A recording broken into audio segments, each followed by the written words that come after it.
சிவசொந்தங்கள் அனைவருக்கும் வணக்கம். எம்பெருமான் சிவனின் ஆசிகள் அனைவருக்கும் கிடைக்கட்டும். வாழ்க்கையில் துன்பங்கள் நீங்கி மகிழ்ச்சி பெருகிட வீடியோவை முழுமையாக பாருங்கள். இப்பொழுதெல்லாம் ஆலயங்களில் இறைவனை தரிசிக்க வரும் கூட்டத்தை விட கிரகங்களுக்கு பரிகார பூஜை செய்ய வரும் கூட்டமே அதிகம்.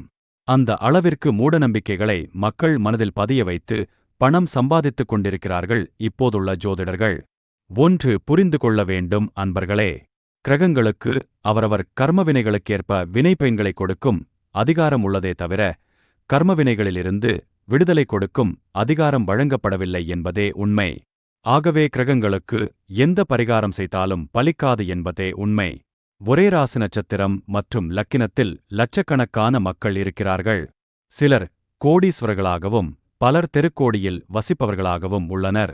ஆனால் ஜோதிடர்கள் அனைவருக்குமான பொது பலன்களையே சோசியல் மீடியாக்களில் கூறுகிறார்கள். தினசரி காலை ராசி பலன் சொல்லாத தொலைக்காட்சி சேனல்களே கிடையாது. அந்த அளவிற்கு பெரிய வியாபாரமாகிவிட்டது இன்றைய ஜோதிடம். பல ஜோதிடர்கள் ஜாதக தோஷங்களுக்கு பரிகாரம் என்ற பெயரில் பல நூறு முதல் பல ஆயிரம் வரை பணம் பறிக்கிறார்கள். உண்மைகளை உணராமல் எந்த பரிகாரம் செய்தாலும் பலிக்காது. ஜோதிடம் கிரகங்கள் இருக்கும் இடத்தை மட்டும் வைத்து பலன் மற்றும் பரிகாரங்கள் சொல்கிறது. அதனால் பல பரிகாரங்கள் பலிக்காமல் போகின்றன.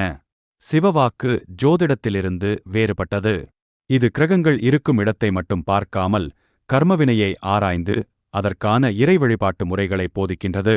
இறை வழிபாடுகள் சற்று தாமதமானாலும் 100% பலிக்கின்றது. ஜோதிடம் அனைவருக்கும் பொதுவானது அல்ல. இறை வழிபாடு அனைவருக்கும் பொதுவானது.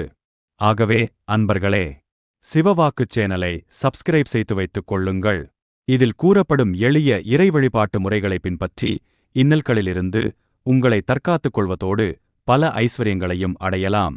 இது சித்தன் வாக்கு. சித்தன் வாக்கே சிவவாக்கு.